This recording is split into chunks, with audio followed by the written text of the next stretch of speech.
All right. Hey, everyone. Happy Future Friday.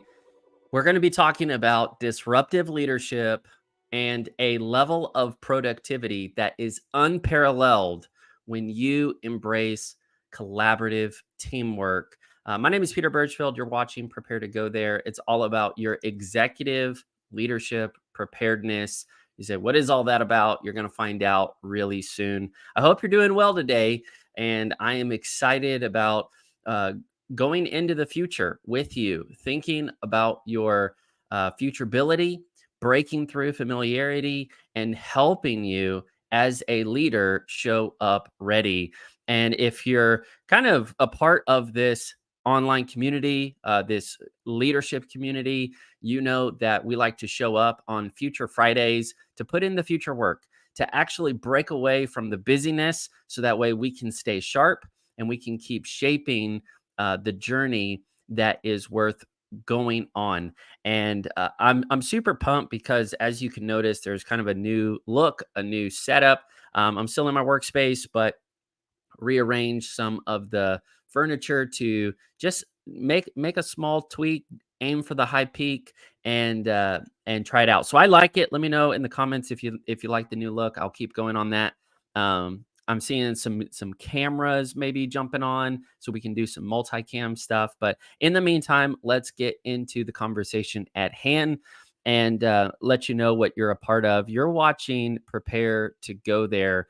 And many times we get too preoccupied with where we are that we can't put in the necessary preparation for the future. I don't care if we're talking about your life. I don't care if we're talking about your leadership. You need margin to get momentum. And so many of us are just chasing attention, chasing the applause of other people, and we don't realize that success happens underground first. And so when we slow down and we get really serious about where we're going, not just casual about where we are, we actually start to put in the future work now. And I get it. The next phase is very unfamiliar because you've never been there before. I've never been there before. We've never been there before. Thankfully, we can take this time to prepare ahead of time so that way we can lead others in a reliable way instead of default into lesser forms of teamwork and community. So Prepare to Go There is a routine that I want you to put into your schedule. You're saying, hey, I need to keep fueling my focus so that way I don't get stuck, so that way I keep putting in the future work day by day, week by week. And it's just a conversation that leaders need to keep having. We talk a lot about your leadership journey. You are on a journey. And if we talk about where we're coming from and where we're going next, I would say it's when you first start out, uh, you don't know who you are, where you're going, why it matters, and you really are in a functional sense uncontrollable.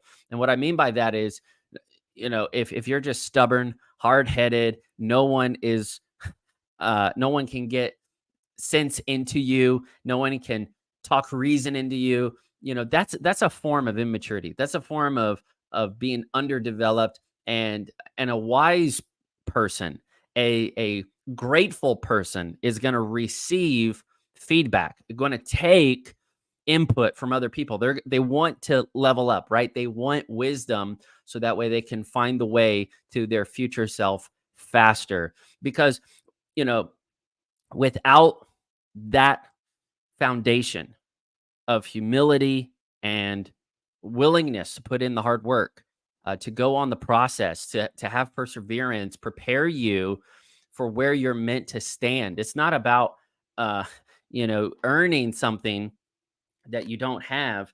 It's about preparing for something you were meant to walk in.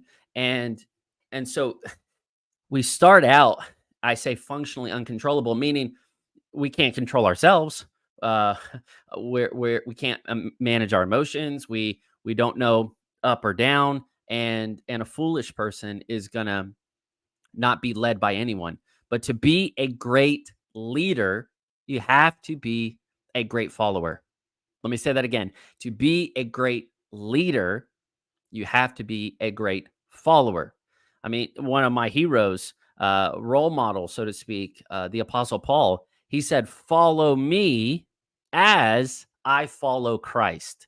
So that is a lesson that even the greatest leaders know how to follow well. And so we're always uh, staying in that alignment and staying in that rhythm of looking for examples of excellence in character and in heart, and then stepping out in execution again and again, realizing that risk is actually a much safer place to be than being risk averse, and being willing to go into the uncharted again and again, knowing that that is part of pioneering.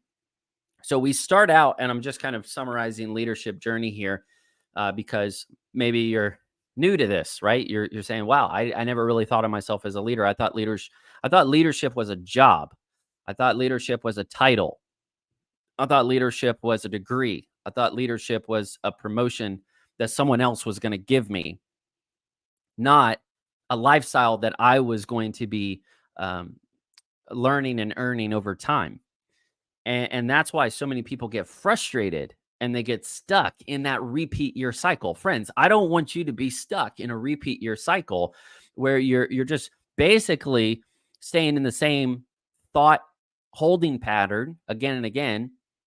And you're kind of in the, you say, "Well, I've been doing this job for, 6 years." No, you've been doing the same kind of work 6 times over and over and over again, right? You're not progressing, you're not making progress in your life and leadership. You're not able to lead yourself and then through that lead others, and then through that lead through others, which we're going to talk about later. But you're saying, how does this deal with productivity? Right? I'm just trying to get some hacks and some self-help. I'm just trying to get some ideas that will, nudge me ahead so I can go into my weekend earlier. I want to make more money, save more time, and be seen by more people. And and you've got to go on your own leadership journey so that way you know how to sustain what you gain. Right? We're not just called to maintain what we've been given. We're called to sustain what we can ourselves gain through a humble, hardworking approach.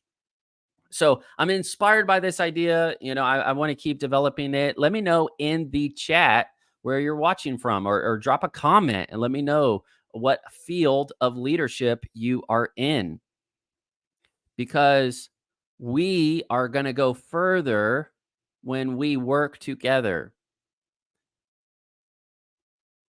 So I just want to make sure all signals are going out. So that's great. Okay. So we start in our leadership journey. You have a leadership journey. Right now, you're on a leadership journey, whether you are employed, uh, an employee somewhere, whether you're self-employed, whether you're a freelancer, whether you're just rocking it with some sort of side hustle from home. Man, that's amazing. Keep going, keep growing. That's wonderful. I'm so happy for you. What I'm just trying to say is, even if you stepped away from a role at a company, you're still a leader, because you have to keep taking initiative to see any kind of progress in your future frontier. Right? And there's two impulses that are always coming at us. When we approach the future frontier, we have a question. How do we approach the future? How do we approach the possibilities that are in the future? How do we approach the threats that are looming out there in the future? We have two options. We will either fear the future or we will pioneer the future. And I want you to be a pioneering leader. I want to help you go on the journey that only you can navigate and create, because your world around you is waiting on you to show up and shine, right? Show up and shine.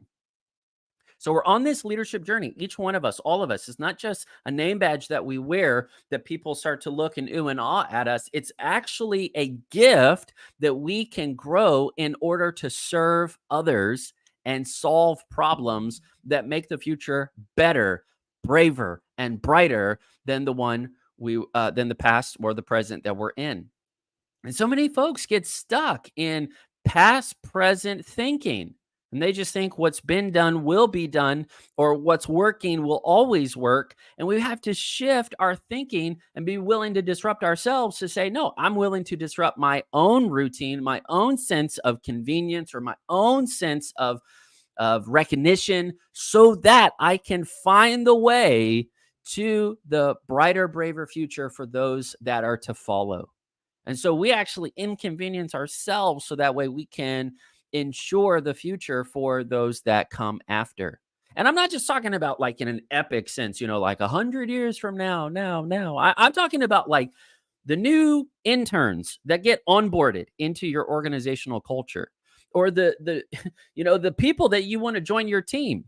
If you're like showing up at the job site for the onboarding, whether you're in person or working remotely, and you show up and you're like, hey guys, I'm kind of exhausted right now because I've just been working 50 hours straight. I have a very awkward moment. I just chewed down ice cubes. So here you are. Barney. So here you are, and you're like, hey guys, I've just been working 50 hours straight and I have no sense of boundaries, and I'm kind of really burned out right now, and I don't think I like where I'm at, and I don't know how to go where I'm trying to go next, and I don't even know where I'm supposed to go next, but I'm your leader and I want you to join my team. Why would anybody want to join that team? Right? If you can't lead yourself, why is anybody else going to want to follow you or go with you? No, what we're doing is we're on a leadership journey so that way wherever we show up, whatever sphere of influence we find ourselves in, whatever field of life or leadership that we can come to, we're going to make it better than it was before. So it doesn't, whether you're thinking super epic and visionary and you're looking down the line at, like, oh, this is for the kids or whatever, or you're just thinking about the team you want to build. Make it so wonderful that people appreciate the unseen sacrifice you put into it, or make it so resilient that no opposition and no evil that comes against your cause can be accomplished, because there was a pioneering leader who went into an impossibility and transformed the outcome because they knew how to keep going, keep growing, and they were working with a hands-on approach towards a hopeful future. Right? That's what we're aiming for here, and it doesn't happen automatically. It doesn't happen accidentally. It happens when we are willing to go on this journey. And you're like, well, I've never been here. How do I go? Well, you go with a sense of direction, not from the external, but a sense of direction that God gives you on the inside. And, as a Christian, I'm being led by Jesus Christ. I'm a Jesus follower. And you're going to have to figure out for yourself, what is the way that I need to lead? What is the way I need to lead myself? What is the way I need to lead my team? What is the way I need to lead my influence? And it's tough. It's tricky. It's unfamiliar territory. But regardless, even though the future is unknown, it's not uncertain.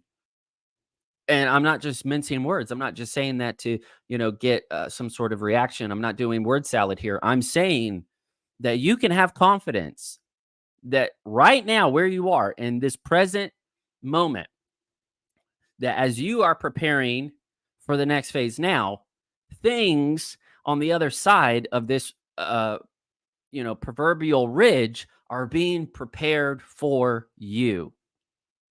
So let's not show up unprepared. Let's not get distracted. Let's not get discouraged. Let's not get disqualified. Let's be focused. Let's not, can I say it, fritter away our time? Let's be intentional Let's have the conversation that keeps us future focused. So when we show up ready. So we're on this journey, leadership journey, and at first we're kind of unwilling to be led by anyone or anything, and we just kind of waste our time, waste our days, waste our life. Right? We need to have that foundation of realizing I don't know everything. I am in need. I need help. I need to grow. I need others to succeed. And then you go in these stages of development, these stages of preparation, these stages of maturity. And then you take this huge quantum leap from I won't be led by anyone, and you actually take a really wise, winning approach and you say, no, I'm going to listen. I'm going to be a learner. I'm going to be a listener. I'm going to put in the work. I'm going to let preparation lead to acceleration. I heard this story from a friend yesterday, and he said, there were two guys working at the same job, chopping trees down. They were like lumberjacks or something, and one guy noticed that the other guy, when he took 1 hour for lunch, and he came back and kept, doing his job, chopping down trees, the other guy took 2 hours off for lunch, and then he came back and he got out of work earlier. He finished earlier, and he was chopping down more trees than the guy who was only taking 1 hour break. He's scratching his head. He's doing the math, and he's saying, this isn't making sense. How is it I take 1 hour off? I have to keep working longer and harder. This guy takes 2 hours off. He works shorter and better. So he asked his coworker, what are you doing? How are you taking 2 hours off for lunch? And then you're coming back and you're leaving earlier than I am, and you got more work done than I did. And the friend, thank God he was a friend that was willing to share a little bit of his secrets to success. See, you don't lose when you help someone else win. Think about that. I don't lose when I'm helping other people win. I'm winning when I help other people win. And so he says, well, what's happening is I'm not taking 2 hours for lunch. I'm taking the same break time for lunch, but for that second hour, I'm sharpening my axe. I'm just keeping it sharp. And that's what we have to do. You have to stay clear on your mission. And you have to have margin in order to achieve momentum. And so many times we get bombarded by the busyness around us, and we don't have the boundaries or the discipline or even just the fortitude to say, it can wait. I mean, if you really believe in your future, you really believe in where you're going, you really believe that the mission matters, you're willing to take on the consequences of what other people think about you. They say, hey, I can't control what other people think about me. What I can control is that when I show up, I'm actually competent and confident to lead in this sphere of influence that I've been entrusted. So good stuff to think about. And we go on this leadership journey. You're willing to learn. And if you're willing to learn and you make that a lifestyle, you will be trusted with credibility. You'll be trusted with competence. You'll be trusted with the community that wants to follow you.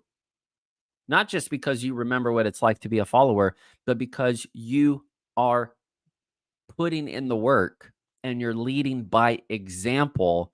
And that self-leadership sparks a movement of pioneering leaders who are not unruly and just kind of doing their own thing. But now we actually tap into higher level leadership, which is all about alignment and collaboration and movement. And it's not because anyone was being coercive. It was because everyone was being cooperative, because there really are values that are worth getting behind. There really are truths. still in our world today that can rally people to do impossible things. And when we go on this leadership journey, we end up at a place where we actually represent transformative leadership, and we actually come into a place where before we were uncontrollable, now we are able to govern well. And it's just a wild concept to consider. So that's the opener. Let's get into the topic at hand, which is so funny. My wife posted on her Instagram, check her out, and her friend Kelly host the Honesty Club podcast, and it's a great ride. But she talked about podcasters, how they have really long intros, and so that's what I just did. Okay, so what we are going to focus on today is pioneering your productivity. Pioneering your productivity. I have to be sincere with you. I grew up in I'm a millennial. I grew up in the productivity craze. I was a part of all coming up in high school, coming up in college. I was reading all the books, like Getting Things Done and learning about productivity, and I really enjoyed that ride. And I still believe productivity matters. I don't think productivity is going away.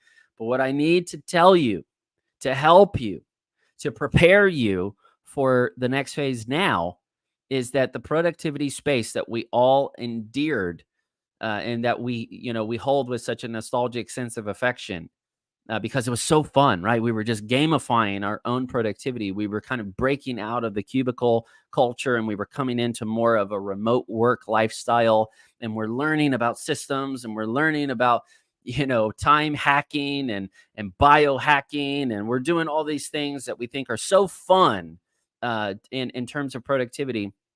And it was just a big game.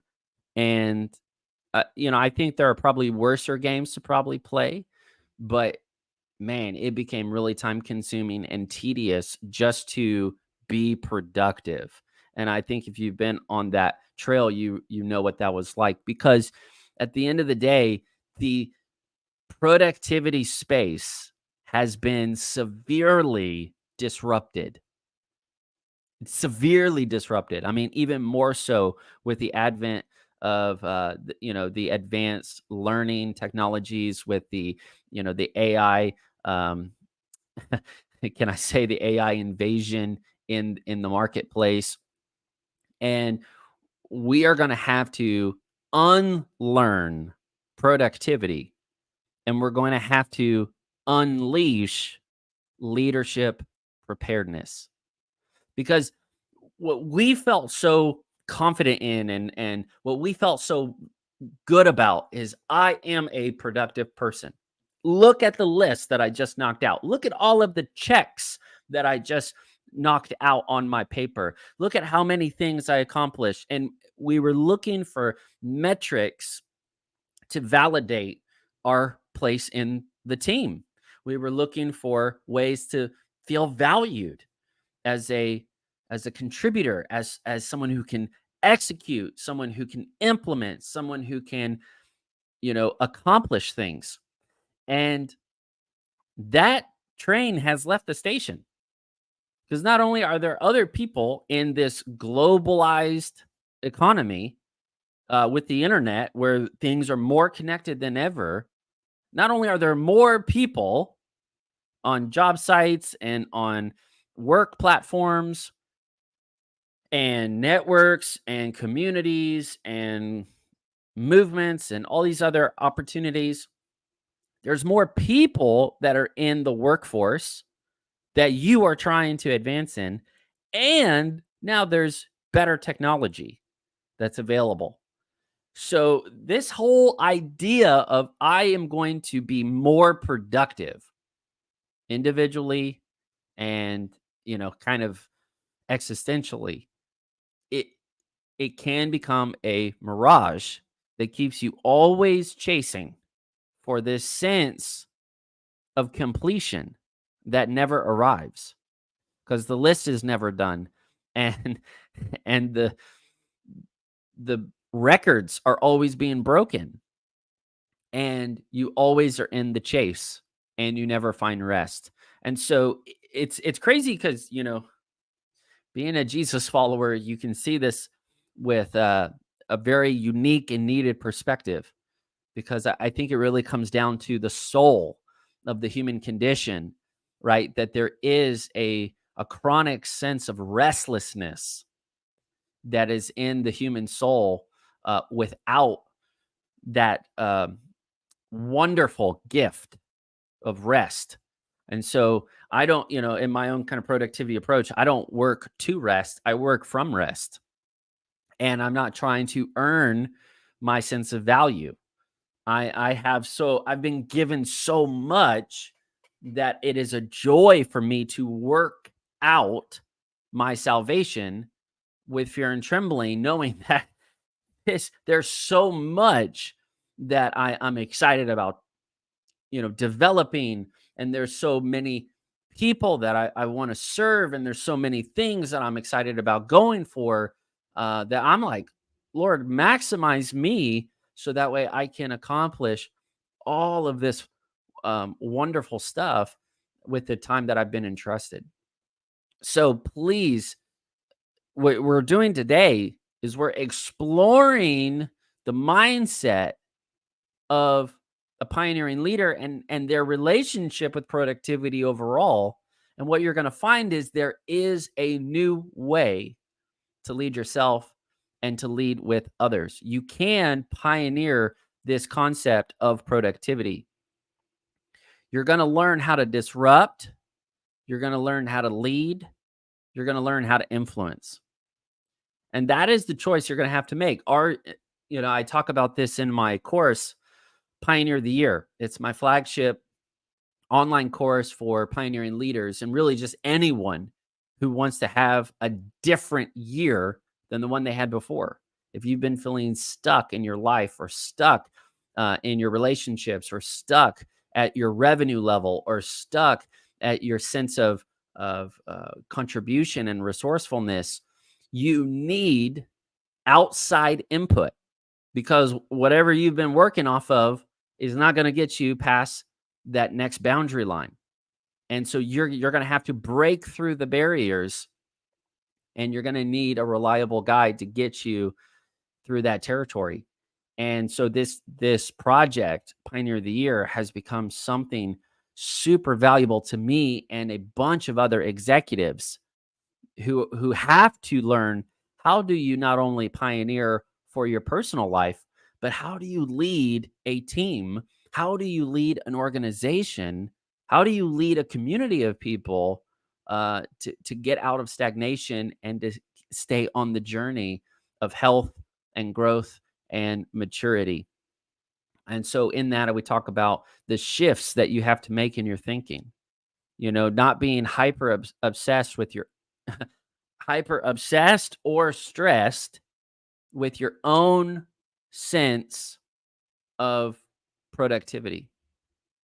And I know that seems counterintuitive, but you will actually be liberated to make a difference in your world and to make a meaningful life story when you can actually get out of your own thinking, and you're like, I know I'm doing a lot, but I'm really not that big of a deal. Like, I'm making a big deal because I'm trying to feel like a big deal. And if I quit trying to just feel like a big deal, I can go on with my life and do big things that are going to matter and that are going to outlast whatever part I had to play in this. And you're connected to something that is so much bigger than yourself, and it takes a lot of pressure off of you, because whatever you do, you're going to have to keep doing it. And that's part of the pervasive pressure that's in the productivity culture. It's not just the hustle culture to get somewhere in your corporate mapping, but it's actually the effort you have to keep putting in to stay there when everybody else is gunning for the same place. And again, if you think productivity is your your little secret. You're like Gollum. No, I'm not saying that at all. Please forgive me. I'm not implying that. But for real, we have this little ego uh that needs to be put in its place. And if we're not careful, we'll let that external influence, my precious, my precious. It's like this little secret that only you have. And you think that that's what's going to, be your thing. That is such a weird metaphor. Okay. So what you have to do is take that ring and throw it in the fire and kill it. You have to destroy it. It's not an advantage to you. That vice is not nice. So you have to say, you know what? I'm gonna drop my ego and just go. I'm gonna just keep going with what's important. And I'm gonna keep going towards that hopeful future. And if we are willing to disrupt ourselves, to lead ourselves, and to be influenced by things that are worth sharing, that are worth repeating with other people, we have a far better chance of going the distance and making a difference. Okay. So in the productivity space, productivity is wonderful. You have to know how to lead yourself and have a productive day. Productivity is basically your ability to, produce goods and services that make money, right? So there really is a dollar sign that can be attached to your sense of productivity, which is why it makes sense, right? Why it's so important. But I'm just saying to think my metaphor, what I was trying to get across, and please forgive me because I know the internet has a wide reach. So if it didn't come across right, just please suspend judgment and try to get the point I was saying. Your little productivity fetish is not going to be the thing that helps you win in the next 3 years, 5 years, and beyond, right? The thing that's going to help you succeed as a leader, the winners of the future are not going to be the most productive. The winners of the future are going to be the most prepared, because the leaders are going to know how to zig and zag and make good choices that have exponential outcomes, where they're winning games that other people didn't even know they should be playing. But if you're just so kind of tunnel minded and you're just saying, okay, I'm being productive, I'm being productive, I'm being productive, you're just spinning your wheels. You can get in a rut much more readily than you know, which is why you have to disrupt your routines. And you have to be finding the future that already exists. Like the economist William Gibbons said, the future is already here. It's just not evenly distributed. So I'm telling you, the future is already present. The future technologies, the future opportunities, the future needs, the future threats, all these challenges and opportunities that we need to be tackling. We shouldn't be procrastinating them. We should be preparing for them. And so you've got to make a shift.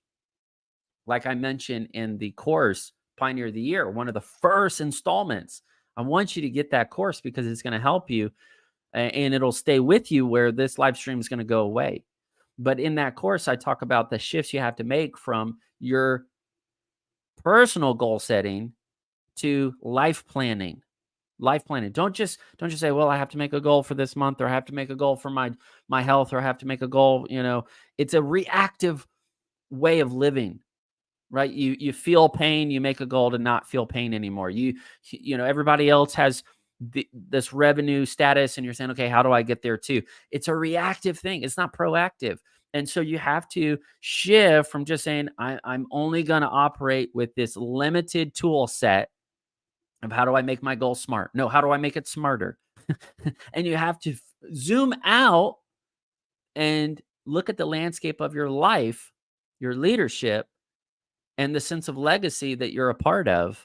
And you have to say, okay, let's get a really strategic, clear, active life plan that can help me navigate the new. And so that's the first shift you have to make. What are we doing? We're breaking out of the limited sense of opportunity that we have in an isolated state. You can't just isolate yourself and think you're going to win like that. And it's not just about plugging into, the group or the movement or the partnership that's going to take you all the way.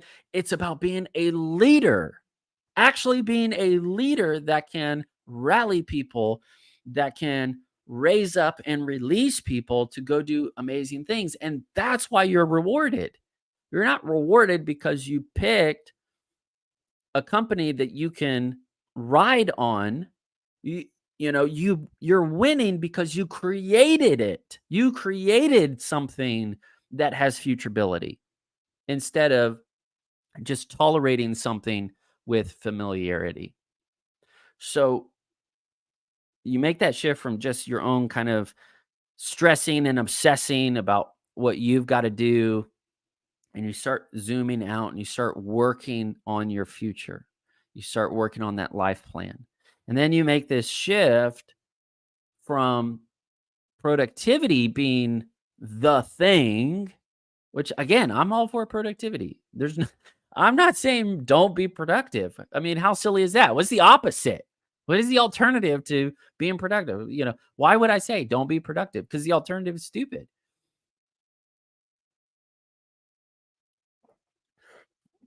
But what I am saying is productivity in an isolated sense. Because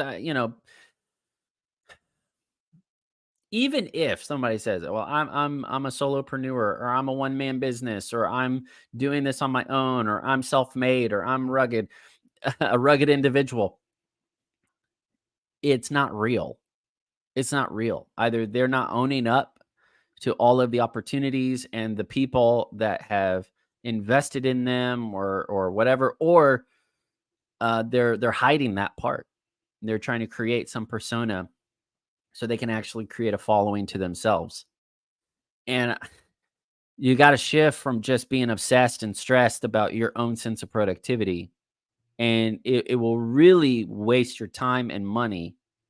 And there is a study that is out, uh, and you can just look it up. It's very easy to find. Just, search it on the internet. But a link between burnout and overthinking.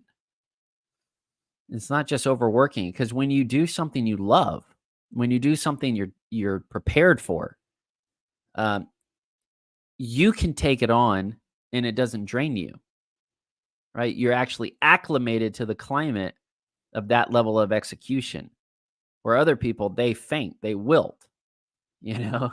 It's like go out into a national park and go hiking for a while. Some people struggle just to get out of the parking lot, and other people, they can go all the way up to the top, catch the view, come back down, grab lunch, and go hit it again. What's the difference? It's the preparation and the acclimation they've put to be in that environment. So you've got to make this shift from just my own productivity. And so many of us, man, you have this pressure looming on you, and you have to have, you have to learn. People are actually teaching us. They're putting and indoctrinating this mindset that, you have to sell yourself instead of serve others. But if you're serving others, that's going to create value exponentially, and it's going to be reciprocated, I promise. So we make this shift from just stressing and obsessing over our own sense of productivity, not wasting time chasing the latest gadget, the latest technology, whatever. Because I'm telling you, like I mentioned, that train has left the station. If you think you're going to be more productive than AI, you're not going to be more productive. I promise you, you're not. So there is something that you have intrinsically that the technology can never have. I'm not saying it won't have one day. I'm saying it will never have that intrinsic spark of life and design that is in you, that um I'm trying to even express, right? This sense of creativity that is in you, right? And it's amazing. We need to leverage it. So where do we shift from? We go from productivity to leadership preparedness. Leadership preparedness. Because I'm telling you what the technology is doing, if not taken seriously, if not taken wisely, this technology is just making people dumber. And there's no dig on people. I'm just it's like the movie Wall-E, I think everybody's kind of got that little mental image in their head. It, the technology is only reducing and diluting human potential for flourishing.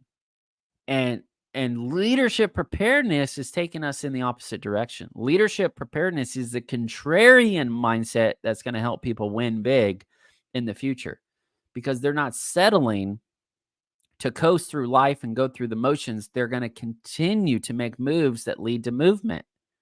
And that movement creates momentum that takes you further faster than you could ever imagine. And so it's in the work, not just of, actualizing yourself, but in serving and leading others well to a place of empowerment, to a place of transformation, to a place where we can all win and not just where some of us win. Now, I hope you hear the heart behind this. So I'm going all in on leadership preparedness. I want, the way I win to help others win as well. And I think we really need to be thinking about this one skill set that is going to help us, not just in terms of our productivity, but actually help us in a sense of disruption and collaboration, which is, do you have the leadership skill set to rally the best minds, to attract genius, and to leverage genius in the context of community and collaboration? And I think that the productivity culture that I kind of grew up in back in high school and college is fading, and it's being outshone. How do you say that? It's being outshined, or yeah, it's being eclipsed by collaborative strategies, collaborative technologies, and that kind of collaboration is very disruptive, major disruptive. I'm even thinking about a life principle from the Bible when they were building the Tower of Babel. You know, principles still work. You'll have to hold an account. You'll have to stand before your creator and give an account for your motives, and then you'll have to see whether your motives was lending or leading up to gold and precious gems and stones, or if it's wood, hay, stubble that gets burned up. But the principle is, when people get together, nothing is impossible. And movements can have an artificial sense of alignment, but real leadership preparedness, real mature, humble, hardworking leadership will never fail, because its motive is transcendent. Its motive is triumphant in nature. And so I want to just say, yes, be productive. I'm going to give you some best strategies here, best practices here. I mean, right off the top of my head, one of the best strategies you can do is just remember, you need margin to get momentum. And that's a discipline. You kind of have to go against the grain of work culture, or maybe your own personality, or maybe your own restlessness, but you'll find a lot of inner peace. You'll find a lot of internal relief and a lot of intentional results when you can just get clear so you can pioneer, right? Not losing yourself in that process, but actually finding real joy and a real meaningful life as you put in that work over time. So margin is so important. And then when you actually work, I would just say, if it's worth working on, you're not trying to cut the work down. So many times we're trying to time block and we're trying to reduce the time we work on things. But if something is worth working on, I would say you need fewer things, projects, goals, directives that are going to take up more of your time, not trying to get more done in shorter, faster time blocks. Does that make sense? So find a project that's really worth working on, and don't just give it 15 minutes a day. Give it 3 hours a day. Give it 4 hours a day. What are the things that are really worth working on and working towards? And whatever you're working on at that level of investment, you're going to see massive returns. So that's one productivity thing. Obviously, we're learning that we are holistic people. And what I mean by that is that, work affects family, family affects personal, personal affects spiritual, spiritual affects everything, So it's like you can't just compartmentalize things and think that that's going to take you all the way either. So you have to know that yes, you're working on things, but things are working on you. And you've got to be aware of that. You have to be self-aware of that integrative nature. And I think, Peter Drucker nailed that so many years ago. He really was a pioneer in management and leadership. So thinking integratively is so important. And that's why I think it's important. Again, you're not just thinking in these little tight compartments of goal setting, like you win a trophy and put it on your shelf. And you just show them, hey, look, I did that one time, or I can do that in that one limited space. See, we often are driven towards the narrow view of success we think is most visible, instead of really growing as people, right? Overall, that make us, realize that we are more valuable. So just because you're not in a visible role doesn't mean you're not as valuable. And in fact, many times, just look at gold. Many times, the things that are not visible um, are actually really valuable. And they're so valuable that we go looking for it. We go trying to find it. So again, don't be chasing all these things and people, but just keep developing your sense of leadership preparedness and prepare to be the leader that others need. Prepare to be the leaders that teams will need. Prepare to be the leader that can create great leaders. And if you can give someone that skill, that indispensable skill, you will be sought after. People will want to find you. People will work with you. I mean, I'm serious. Like, if you can help empower someone else, that is an amazing skill. If you can make someone else's life totally different than what it was like before, that is amazing. And if you can do that in a consistent way that scales across industries and context, wow, watch out, world. And so pioneering leaders know how to do that. So I wanted to make sure that we address the steps to pioneer productivity. Pioneering productivity is being productive in the uncharted places of your life, meaning you haven't done that before. Maybe you haven't written a book before. Okay, that's uncharted. Maybe you haven't been married yet. That's uncharted. Maybe you haven't started a business yet. Maybe you haven't started that nonprofit, that cause yet. Right? That's all uncharted stuff. All the dreams that are inside of you are waiting for you in the uncharted future frontier. And either you're going to go for it, or you're going to be okay. You're just going to settle for enjoying the idea of that. And you're just going to pretend that you're satisfied with it in the dream stage instead of preparing to make it a reality. So please take this conversation to heart. I'm not saying don't be productive. I'm saying there's something beyond productivity. And it's when you can be empowered as a leader to actually empower, align, and fulfill at the leadership level. If you have that skill set, if you can be a great leader, you don't have to be a tech whiz. If you can be a great leader that actually serves people and solves problems, you don't have to be a generalist in your industry. If you can be a great leader that serves and empowers other great leaders, where you actually have a reputation, for raising up.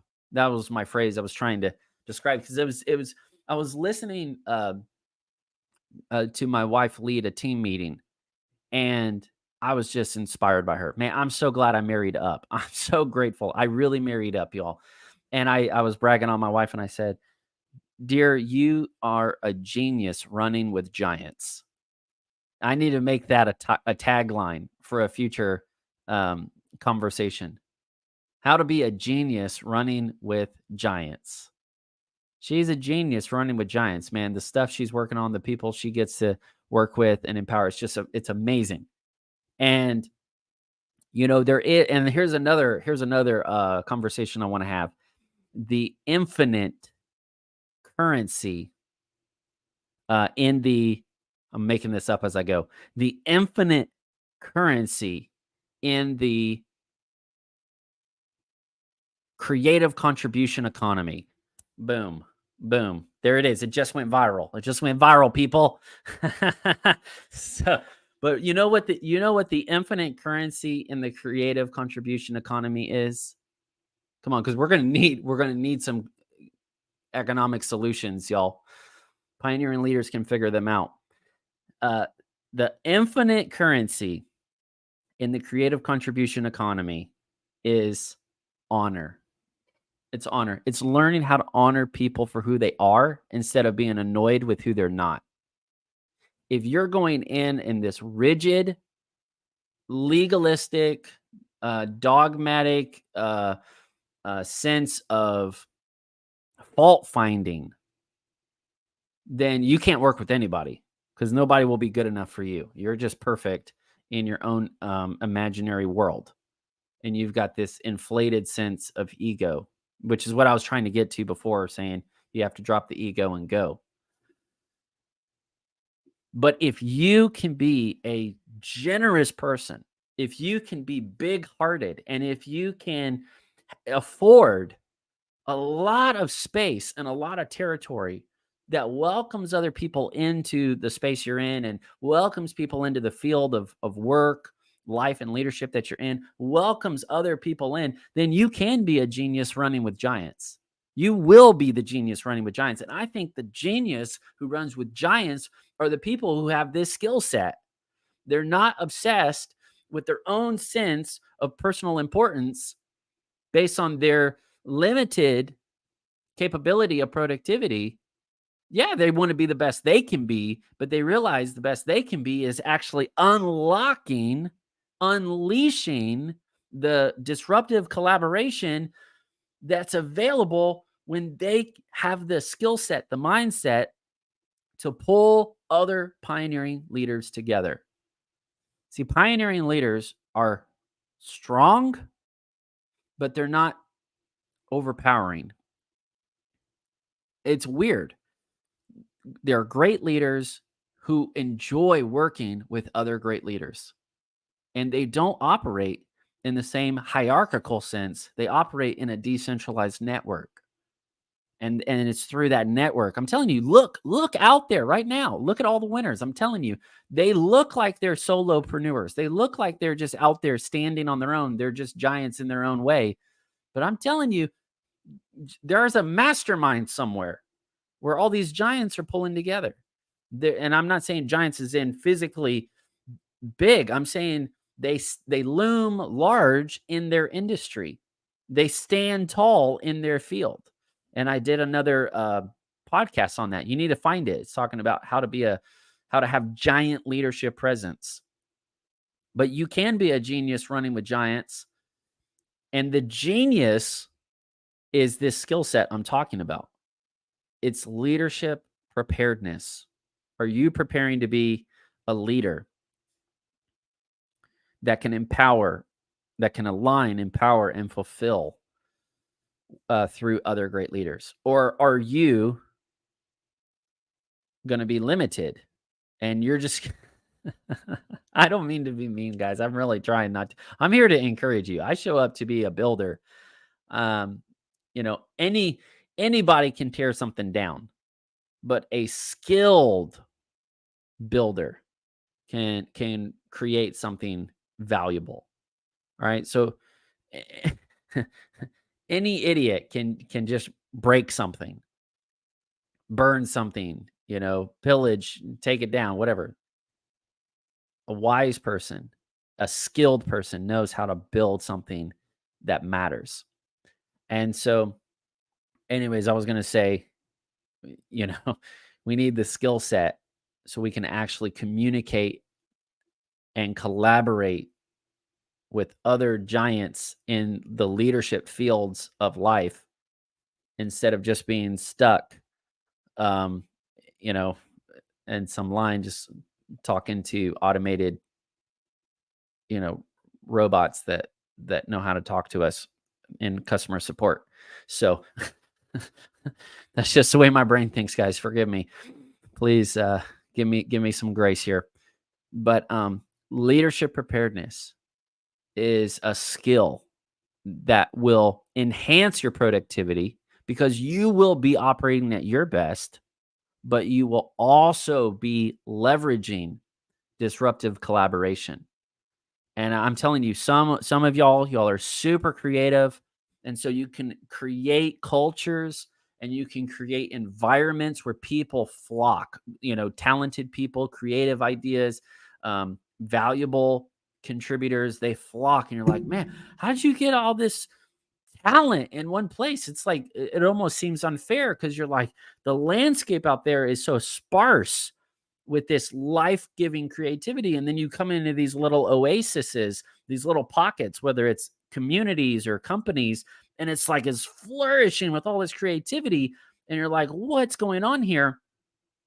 It's because there was a genius that figured out how to run with giants, and that genius was the spark that rallied people, that aligned people, that empowered people to fulfill something that was fulfilling for each of them, but also fulfilling something greater than any of them. So they didn't lose their identity in the process, but that identity was invested in something that was future focused. And some of you, you're really strategic. You're not as creative, but you're very, very strategic. And so you can leverage that and you can figure out how to rally people around that, and then other people are very relational, super relational. And so you really care about soul care and you really care about, people moving from tragedy and trauma into their, a lifestyle of triumph. And, if you'll use that spark that you've got, whatever it is, to serve others, to rally people, to empower people. It's a skill set and anyone can learn it, but you have to see the value in it. And I'll finish with this story. I really appreciate you being along for this conversation. Um, I'll give you a call to action at the end because I want you to be a part of this leadership community. But I was thinking about the gold rush. Like the 49ers, right, that went to California and they were looking for gold, and most of them found fool's gold. Some of them found real gold. And I don't want you to chase fool's gold, which is, just little gimmicks to get ahead in your own limited sense of productivity. I want you to be a genius that can run with giants. And that genius is the real gold. It's the value that you carry to empower other people, to elevate other people, and not just in terms of like the masses, but a handful of people that are worth working with, a handful of people that are going to collaborate to to take on some of the biggest challenges in our generation and bring truth and transformation into these fields. And they're going to be willing to um, just be patient with the process of building trust and building relationships. And then in turn, in time, there's going to be some really explosive combinations that come in all of these gifted people. And I think we have this idea, right? Marvel's kind of already taken on this concept of the Avengers, and I feel really bad for them because I think they totally tanked it. I don't know what phase we're in right now, but like phase 5 or 6 or something. I think they really lost something. And I hope they get back to it. I hope they get back to the story that inspired all of us, which, or at least resonated with a lot of us, which is that idea of, you know, do you have the genius to run with giants? Do you know how to do that? And do you know how to be someone who champions other people well? Because that is a skill set. And I'm telling you, um, the technology that we think is going to help us all get ahead is actually going to just make us all frayed at the edges. And it's going to take resourcefulness and resilience and relationships to stay together and to stay in unity and to stay in alignment and to actually go after that hopeful future that we were all meant to pioneer and go into. All right, so I told you that was the last story. Let me finish with the call to action. I am going to be showing up again in a series of conversations about productivity. And I want to help you work on your productivity, reimagine your productivity. I want you to think differently about the way you lead. And I don't want you to feel all this pressure, to have it all figured out. And I'm going to help you get prepared to reimagine the way you lead. And you will be more productive as a person, but really you're going to be better prepared as a leader. And that's what's going to help you win. Okay. And so I'm going to be showing up again. We're going to be doing a future Friday planning session together. I'm going to walk you through that, talk you through that. It'll be, I've seen that on the internet, which is really fun. And people are, they're like, work with me, study with me. I'm going to be like, hey, let's just pioneer with me. And so I'll be doing that, having fun with that. You can join live on future Fridays, or you can catch the replay and just use it as a guided planning session. I'm going to start with weekly planning sessions because I think that's just a little bit easier to kind of wrap your head around. And then we'll actually scale up. We'll do monthly, and then go up from there. A lot of that, if you're like, man, where do I find more of this? Just go to Pioneer of the Year and find the Pioneer of the Year course and turn repeat years into new frontiers with that. But also, I'm going to be offering right now for a limited time my productivity masterclass. And the productivity masterclass is going to take you into the deep dive of all of this that I've been talking about. If you need to reimagine your approach to productivity, so you're not falling behind and getting isolated, but you're actually going ahead and you're becoming better integrated with the people and the opportunities that represent the thriving future you see yourself in, or you want to see yourself in, then you need to get in that masterclass. It is on demand, but it is limited time and exclusive. It's a deep dive. You get about 90 minutes of just straight training that's going to help you get a clear roadmap. That's what you need. You need a roadmap to say, okay, what is my productivity approach going to look like now? How do I think differently about productivity so that way I show up as a winner and not a whiner? And how do I implement that mindset into a practical skill set? And so you'll get all of that, and I'll put the links in below. So just be listening for that. The title of that masterclass is called The Right Way Masterclass. The Right Way Masterclass. And it is a writing-based productivity system that I developed over the years of kind of sojourning through productivity world, and came out. I am a productivity survivor, and I'm happier. I have more peace in my life. I'm getting far more done than I ever imagined. And it's because I made this jump that I was trying to articulate for you today. So get in there, get the nuts and bolts, and I'd love to, keep working with you in whatever capacity um, is best for both of us. Okay, I think that's it. Remember, you're going places, so prepare to go there. I will see you real soon in another live stream. But until then, stay awesome. Keep putting in the future work. Don't get discouraged. And I'll see you again real soon.